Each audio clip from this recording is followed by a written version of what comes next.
ओम श्री परमात्मने नमः। ओम नमो भगवते वासुदेवाय। आज श्रीमद् भागवत महात्म्य। कृष्णं नारायणं वन्दे, कृष्णं वन्दे ब्रजप्रियं, कृष्णं तुपायनं वन्दे, कृष्णं वन्दे प्रतासुतम्। अथ प्रथमो अध्यायः। आज से प्रारंभ करते हुए हम सब श्रीमद् भागवत महापुराण से महात्म्य की पहली और दूसरी कथा सुनेंगे। इस अध्याय में हम सुनेंगे देव ऋषि नारद जी की भक्ति से भेंट।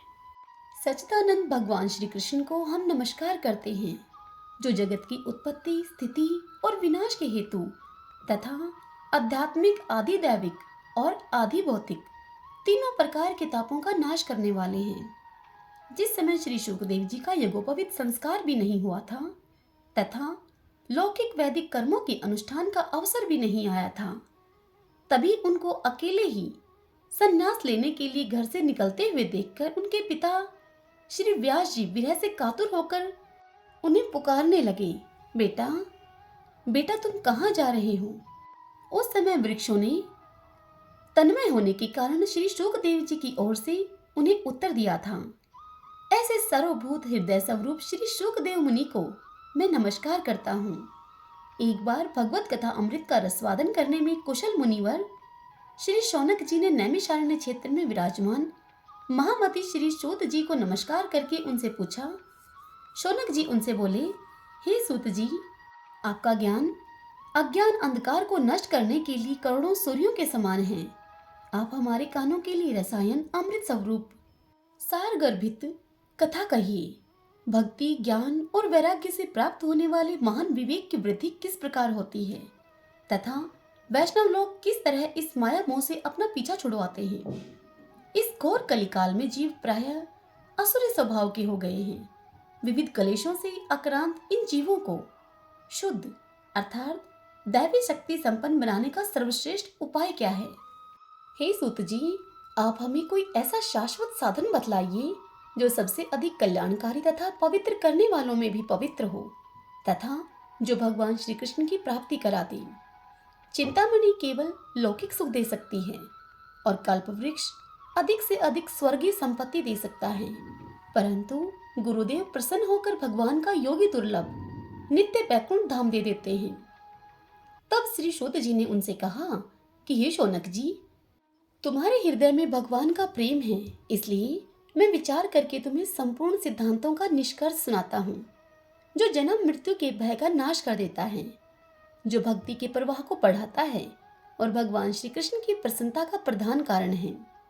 मैं तुम्हें वह साधन बतलाता हूँ, उसे तुम सावधान होकर सुनो। श्री शुकदेव जी ने कलयुग में जीवों के काल रूपी सर्प के मुख का ग्रास होने के त्रास का अत्यंतिक नाश करने के लिए श्रीमद् भागवत शास्त्र का प्रवचन किया है। मन की शुद्धि के लिए इससे बढ़कर कोई साधन नहीं है। जब मनुष्य के जन्म जन्मांतर का पुण्य उदय होता है, तभी उसे इस भागवत शास्त्र की प्राप्ति होती है। जब शुकदेव जी राजा परीक्षित को यह कथा सुनाने के लिए सभा में विराजमान हुए, तब देवता लोग उनके पास अमृत का कलश लेकर आए। देवता अपना काम बनाने में बड़े कुशल होते हैं, अतः यहाँ भी सबने शुकदेव मुनि को नमस्कार करके उनसे कहा कि आप यह अमृत लेकर बदले में हमें कथामृत का दान दीजिए। इस प्रकार परस्पर विनय में अर्थात अदला बदली हो जाने पर राजा परीक्षित अमृत का पान करें और हम सब श्रीमद् भागवत रूप अमृत का पान करेंगे। इस संसार में कहाँ कांच और कहाँ महामूल्य मणि तथा कहाँ सुधा और कहाँ कथा। श्री शुकदेव जी ने यह सोचकर उस समय देवताओं की हंसी उड़ा दी। उन्हें भक्ति शून्य अर्थात कथा का अनधिकारी जानकर कथा अमृत का दान नहीं किया। इस प्रकार यह श्रीमद् भागवत की कथा देवताओं को भी दुर्लभ है। पूर्व काल में श्रीमद् भागवत के श्रवण से ही राजा परीक्षित की मुक्ति को देखकर ब्रह्मा जी को भी बड़ा आश्चर्य हुआ था। उन्होंने सत्यलोक में तराजू बांधकर सब साधनों को तोला। अन्य सभी साधन तोल में हल्के पड़ गए। अपने महत्व के कारण भागवत ही सबसे भारी रहा। यह देखकर सभी ऋषियों को बड़ा विस्मय हुआ। उन्होंने कलयुग में इस भगवत रूप भागवत शास्त्र को ही पढ़ने सुनने से तत्काल मोक्ष देने वाला निश्चय किया। सप्ताह विधि श्रवण करने पर यह निश्चय भक्ति प्रदान करता है। पूर्व काल में इसे दयापरायण शनकादि ऋषि अर्थात सनकादि ने देव ऋषि नारद को सुनाया था। यद्यपि देव ऋषि ने पहले ब्रह्मा जी के मुख से इसे श्रवण कर लिया था, तथापि सप्ताह श्रवण की विधि तो उन्हें सनकादि ने ही बताई थी। शौनक जी ने पूछा, सांसारिक प्रपंच से मुक्त एवं विचरणशील नारद जी का सनकादि के साथ संयोग कहाँ हुआ और विधि विधान के श्रवण में उनकी प्रीति कैसे हुई? शौनक जी की यह बात सुनकर सूत जी ने उनसे कहा कि अब मैं तुम्हें वह भक्तिपूर्ण कथांक सुनाता हूँ जो श्री शुकदेव जी ने मुझे अपना अनन्य शिष्य समझकर एकांत में सुनाया था। एक दिन विशालापुरी में चारों निर्मल ऋषि सत्संग के लिए आए। वहां उन्होंने नारद जी को देखा। शनकादिक ने उनसे पूछा कि हे ब्राह्मण, आपका मुख उदास क्यों हो रहा है? आप चिंतातुर कैसे हैं? इतनी जल्दी जल्दी में आप कहाँ जा रहे हैं और आपका आगमन कहाँ से हो रहा है? इस समय तो आप उस पुरुष के समान व्याकुल जान पड़ते हैं जिसका कि सारा धन लूट लिया गया हो। आप जैसे आसक्ति रहित पुरुषों के लिए यह उचित नहीं है। क्या कारण है? इसका कारण बताइए। यह सुनकर नारद जी ने उनसे कहा कि हे ऋषियों, मैं सर्वोत्तम लोक समझकर पृथ्वी में आया था। यहाँ पुष्कर, प्रयाग, काशी, गोदावरी, नासिक, हरिद्वार, कुरुक्षेत्र, श्रीरंग और सेतुबंध आदि कई तीर्थों में मैं इधर से उधर विचरता रहा, किंतु मुझे कहीं भी मन को संतोष देने वाली वह शांति नहीं मिली। इस समय अधर्म के सहायक कलयुग ने सारी पृथ्वी को पीड़ित कर रखा है। अब यहाँ सत्य, तप, सोच अर्थात बाहर भीतर की पवित्रता, दया, दान आदि कुछ भी नहीं है। बेचारे जीव केवल अपना पेट पालने में लगे हुए हैं। वे असत्यभाषी, आलसी, मंदबुद्धि, भाग्यहीन, उपद्रवग्रस्त हो गए हैं। जो साधु संत कहे जाते हैं वे पूरे पाखंडी हो गए हैं। देखने में तो वे विरक्त हैं, किंतु स्त्री धन आदि सभी का वह परिग्रह करते हैं। घर में स्त्रियों का राज्य है। साले सलाहकार बने हुए हैं। लोभ से लोग गन्ना विक्रय करते हैं और स्त्री पुरुषों में कलह मचा रहता है। महात्माओं के आश्रम, तीर्थ और नदियों पर यवनों अर्थात विधर्मियों का अधिकार हो गया है। उन दुष्टों ने बहुत से देवालय भी नष्ट कर दिए हैं। इस समय यहाँ न कोई योगी है और न कोई सिद्ध है, न कोई ज्ञानी है और न ही कोई सत्कर्म करने वाला है। सारे साधन इस समय कली रूप दावानल से जलकर भस्म हो गए हैं। इस कलयुग में सभी देशवासी बाजारों में अन्न बेचने लगे हैं। ब्राह्मण लोग पैसा लेकर वेद पढ़ाते हैं और स्त्रियां वैश्यावृत्ति से निर्वाह करने में लगी हैं। इस तरह कलयुग के दोष देखता और पृथ्वी पर विचरता हुआ मैं यमुना जी के तट पर जा पहुंचा, जहां भगवान श्री कृष्ण की अनेकों लीलाएं हो चुकी हैं। मुनिवरों सुनिए, वहां मैंने एक बड़ा आश्चर्य देखा। वहां एक युवती स्त्री खिन्न मन से बैठी थी। उस स्त्री के पास पड़े हुए दो वृद्ध पुरुष अचेत अवस्था में पड़े जोर जोर से सांसें ले रहे थे। वह तरुणी उनकी सेवा कर रही थी। उन्हें कभी वह चेत कराने का प्रयत्न करती तो कभी उनके आगे वह रोने लगती थी। वह अपने शरीर के रक्षक परमात्मा को दशों दिशाओं में देख रही थी। उसके चारों ओर सैकड़ों स्त्रियां उसे पंखा जल रही थीं और बार बार उसे समझाती जाती थी। दूर से यह सब चरित्र देखकर मैं कौतूहलवश उसके पास चला गया। मुझको देखकर वह युवती खड़ी हो गई और बड़ी व्याकुल होकर वह कहने लगी। उस युवती ने मुझसे कहा कि अजी महात्मा जी, क्षण भर यहाँ ठहर जाइए और मेरी चिंता को भी आप नष्ट कर दीजिए। आपका दर्शन तो संसार के सभी पापों को सर्वथा नष्ट कर देने वाला है। आपके वचनों से मेरे दुख की भी बहुत कुछ शांति हो जाएगी। मनुष्य का जब बड़ा भाग्य होता है तभी आपके दर्शन हुआ करते हैं। इतनी बात बताकर नारद जी सनकादिक ऋषियों से कहते हैं कि तब मैंने उस स्त्री से पूछा कि देवी, तुम कौन हो? ये दोनों पुरुष तुम्हारे क्या होते हैं और तुम्हारे पास ये कमल नयनी देवियां कौन हैं? तुम हमें विस्तार से अपने दुख का कारण बताओ। तब उस युवती ने कहा कि मेरा नाम भक्ति है। ये ज्ञान और वैराग्य नामक मेरे दो पुत्र हैं। समय के फेर से ही ये ऐसे जर्जर हो गए हैं।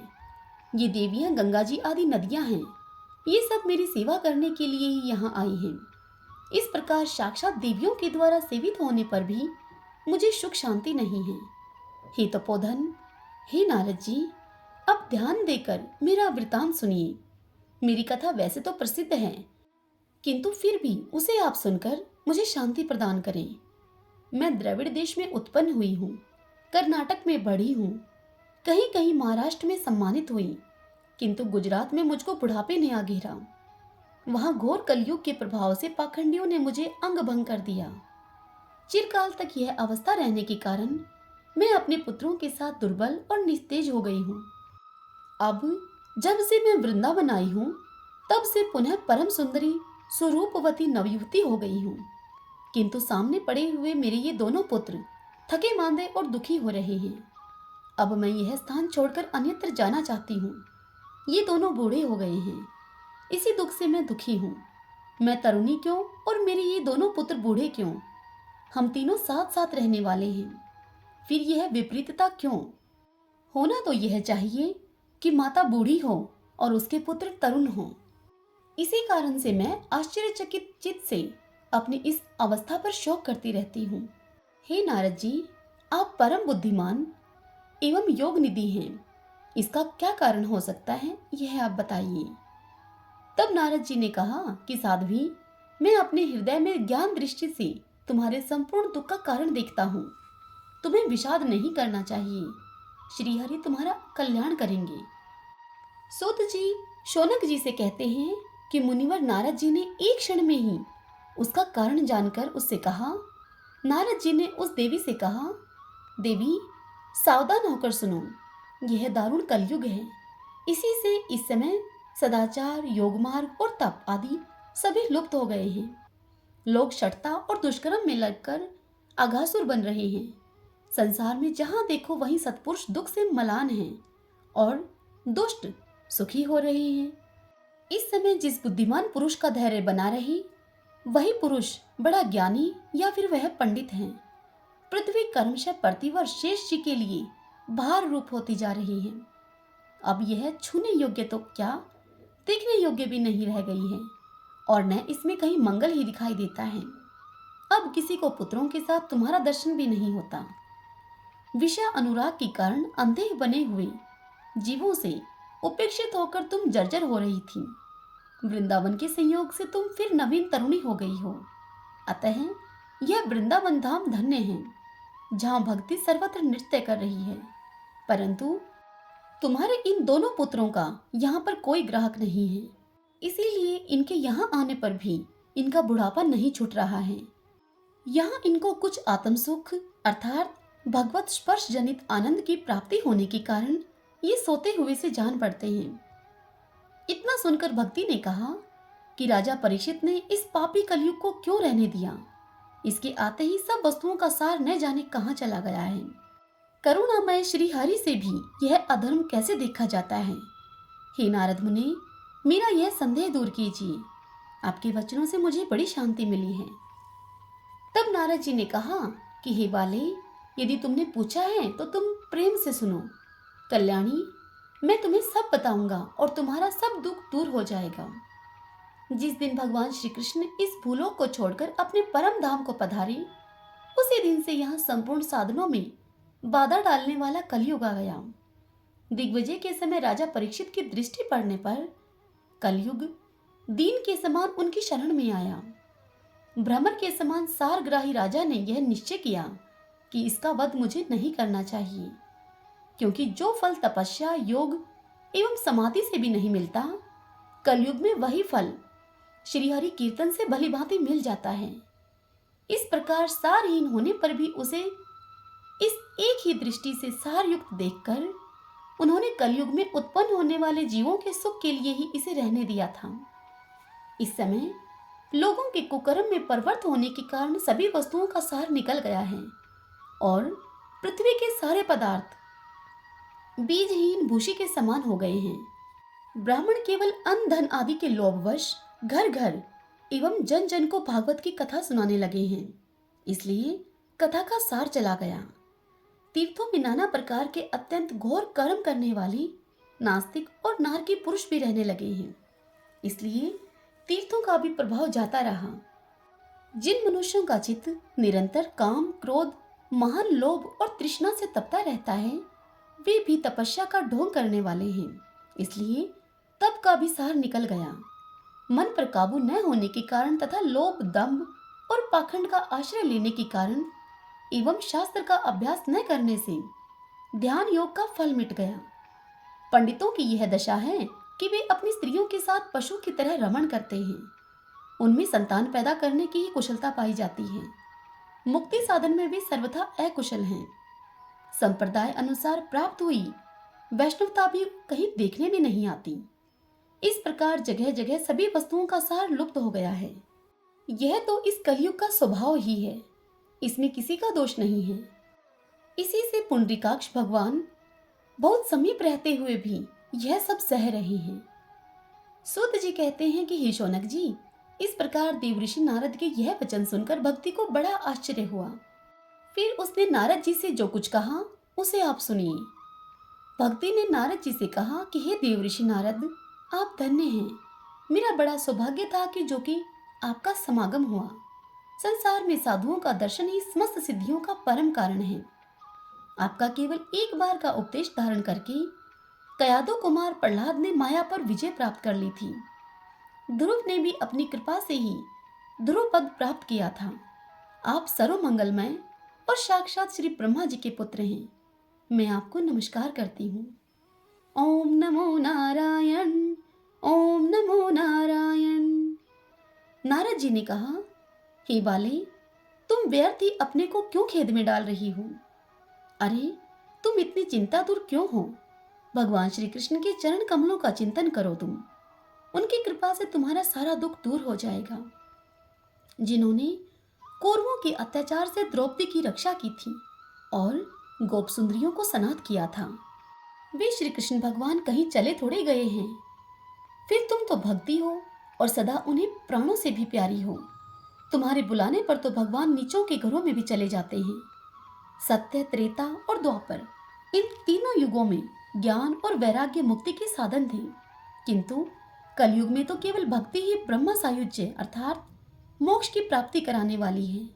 यही सोचकर ही परमानंद चिन्ह मूर्ति ज्ञान स्वरूप श्री हरि ने अपने सत्य स्वरूप से तुम्हें रचा है। तुम साक्षात श्री कृष्णचंद्र की प्रिया और परम सुंदरी हो।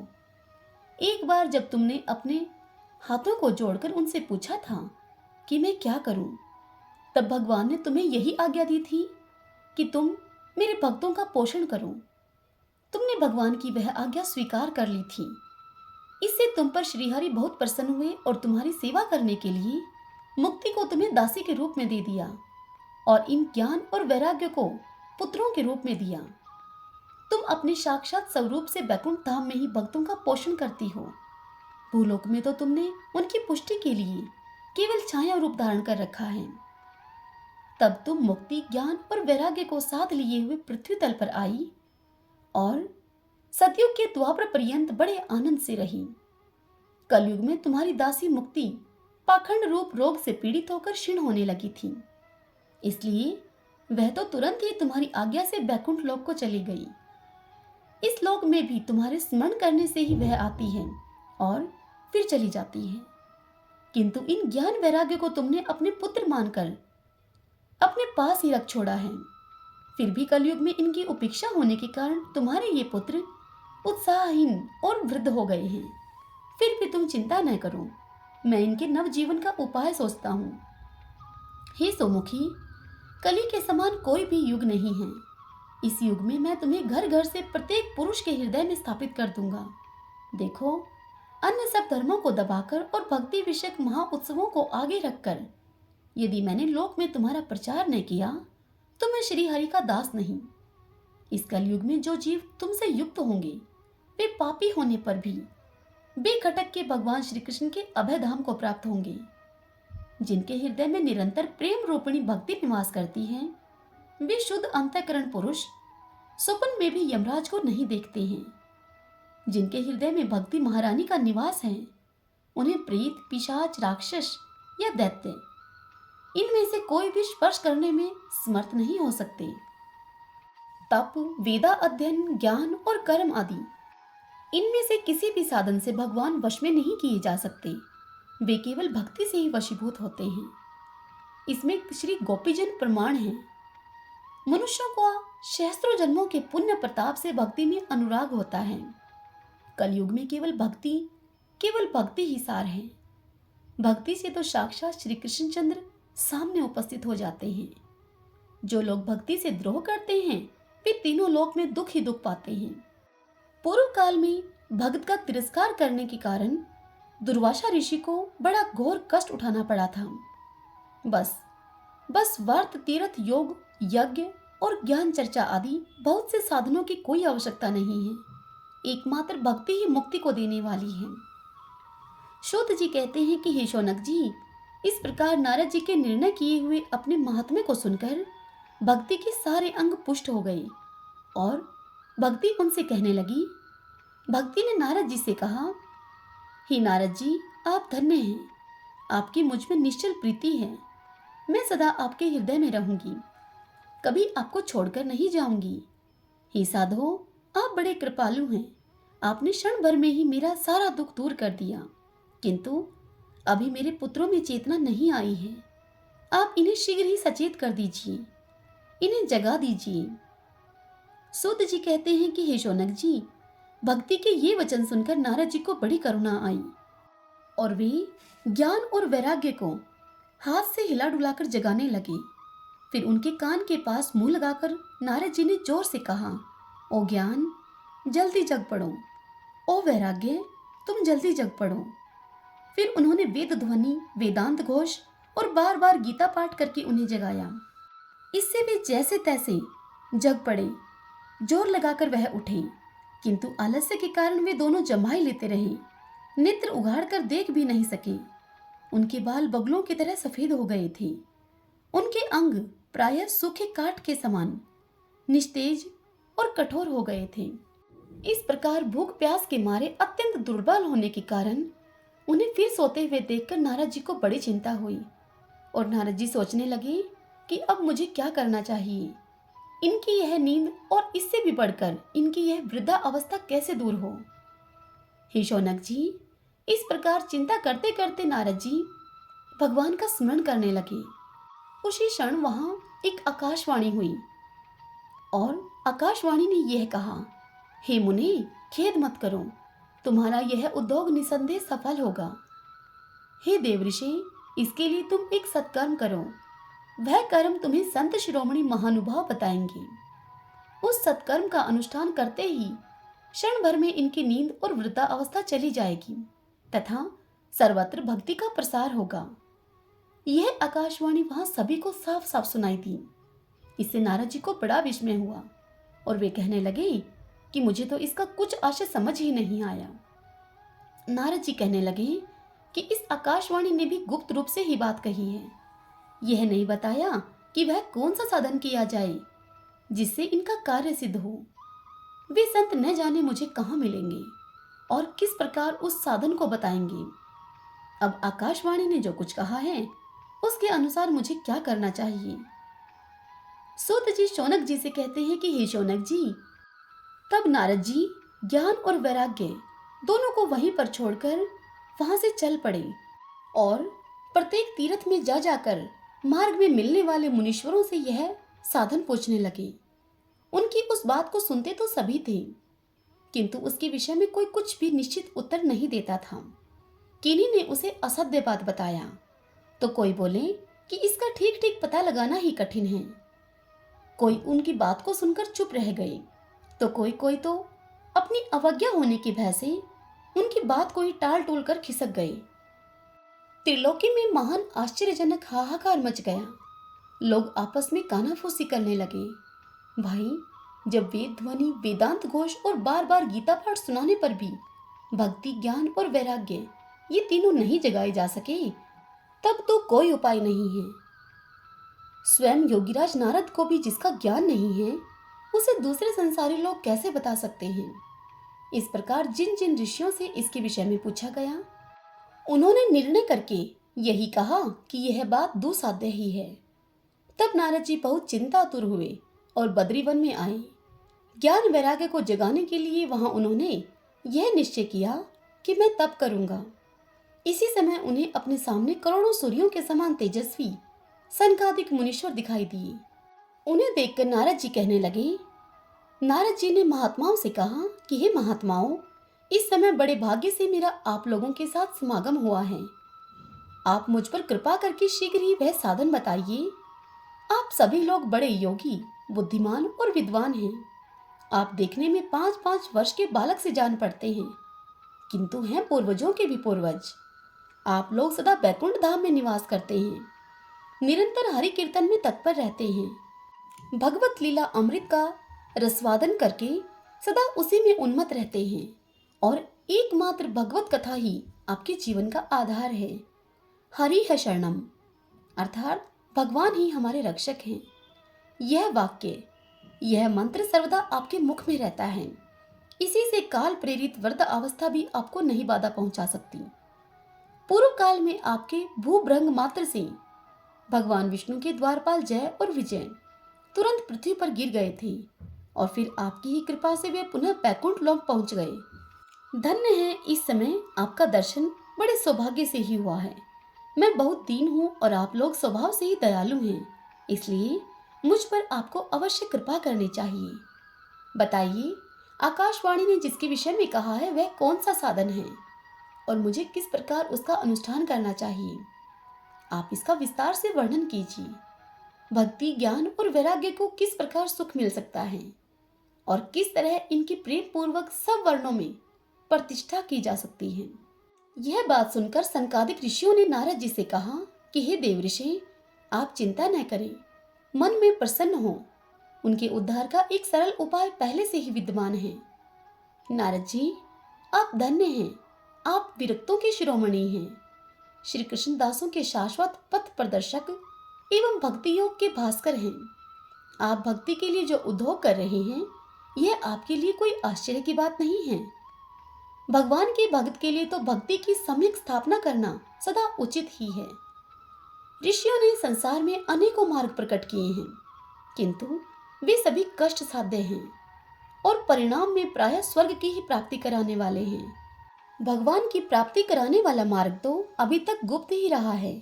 उसका उपदेश करने वाला पुरुष प्रायः भाग्य से ही मिलता है। आपको आकाशवाणी ने जिस सत्कर्म का संकेत किया है, उसे आपको हम बतलाते हैं। आप प्रसन्न और सम्मानित चित होकर उसे सुनिए।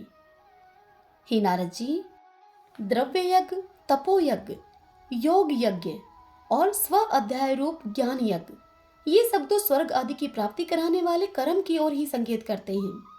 पंडितों ने ज्ञान यज्ञ को ही सत्कर्म अर्थात मुक्तिदायक कर्म का सूचक माना है। वह श्रीमद् भागवत का पारायण है, जिसका गान शुक आदि महानुभावों ने किया है। उसके शब्द सुनने से ही भक्ति, ज्ञान और वैराग्य को बड़ा बल मिलेगा। इससे ज्ञान वैराग्य का कष्ट मिट जाएगा और भक्ति को आनंद मिलेगा। सिंह की गर्जना सुनकर जैसे भेड़िया भाग जाते हैं, उसी प्रकार श्रीमद् भागवत के ध्वनि से कलयुग के सारे दोष नष्ट हो जाएंगे। तब प्रेम रस प्रवाहित करने वाली भक्ति, ज्ञान और वैराग्य को साथ लेकर प्रत्येक घर और व्यक्ति के हृदय में क्रीड़ा करेगी। नारद जी ने कहा कि मैंने वेद वेदांत की ध्वनि और गीता पाठ करके उन्हें बहुत जगाया, किंतु फिर भी भक्ति, ज्ञान और वैराग्य ये तीनों नहीं जगे। ऐसी स्थिति में श्रीमद् भागवत सुनाने से वे कैसे जगेंगे? क्योंकि उस कथा के प्रत्येक श्लोक और प्रत्येक पद में भी वेदों का ही तो सारांश है। आप लोग शरणागत वत्सल हैं तथा आपका दर्शन कभी व्यर्थ नहीं होता, इसलिए मेरा यह संदेह आप दूर कर दीजिए। इस कार्य में विलंब न कीजिए। तब सनकादि ऋषियों ने नारद जी से कहा कि श्रीमद् भागवत की कथा वेद और उपनिषदों के सार से बनी है, इसलिए उनसे अलग उनकी फल रूपा होने के कारण वह बड़ी उत्तम जान पड़ती है। जिस प्रकार उस वृक्ष की जड़ से लेकर शाखा गृह पर्यंत रहता है, किंतु उस स्थिति में उसका आस्वादन नहीं किया जा सकता, वही जब अलग होकर फल के रूप में आ जाता है, तब संसार में सभी जीवों को प्रिय लगने लगता है। दूध में घी रहता ही है, किंतु उस समय उसका अलग स्वाद नहीं मिलता। वही जब उससे अलग हो जाता है, तब देवताओं के लिए भी स्वादवर्धक हो जाता है। खांड ईख के और छोर और बीच में ही व्याप्त रहती है, तथापि अलग होने पर उसकी कुछ और ही मिठास होती है। ऐसे ही यह भागवत की कथा है। यह भागवत पुराण वेदों के समान है। श्री व्यासदेव ने इसे भक्ति, ज्ञान और वैराग्य की स्थापना के लिए प्रकाशित किया है। पूर्व काल में जिस समय वेद वेदांत के पारगामी और गीता की भी रचना करने वाले भगवान व्यासदेव खिन्न होकर अज्ञान समुद्र में गोता खा रहे थे, उस समय आपने ही उन्हें 4 श्लोकों में इसका उपदेश किया था। उसे सुनते ही उनकी सारी चिंताएं दूर हो गई थीं। फिर इसमें आपको आश्चर्य क्यों हो रहा है जो आप हमसे इस प्रकार से प्रश्न कर रहे हैं? आपको उन्हें शोक और दुख का विनाश करने वाला श्रीमद् भागवत पुराण ही सुनाना चाहिए। यह सुनकर नारद जी ने कहा कि हे महानुभाव, आपका दर्शन जीव के संपूर्ण पापों को तत्काल नष्ट कर देता है और जो संसार दुख रूप दावानल से तपे हुए लोग हैं उन पर शीघ्र ही शांति की वर्षा करता है। आप निरंतर शेष जी के सहस्त्र मुखों से गाए हुए भगवत कथा अमृत का ही पान करते रहते हैं। मैं प्रेम लक्षणा भक्ति का प्रकाश करने के उद्देश्य से आपकी शरण लेता हूँ। जब अनेकों जन्मों के संचित पुण्य पुंज का उदय होने से मनुष्य को सत्संग मिलता है, तब वह उसके अज्ञान जनित मोह और मद रूप अंधकार का नाश करके विवेक उदय होता है। हरि ओम तत्सत। ओम श्री कृष्णाय नमो नमः। ओम नमो भगवते वासुदेवाय। भगतजनों, आज की कथा यहीं समाप्त होती है। कल की कथा में हम भक्ति के कष्ट की निवृत्ति तथा गोकर्ण जी की कथा सुनेंगे। जय श्री कृष्ण। राधे राधे।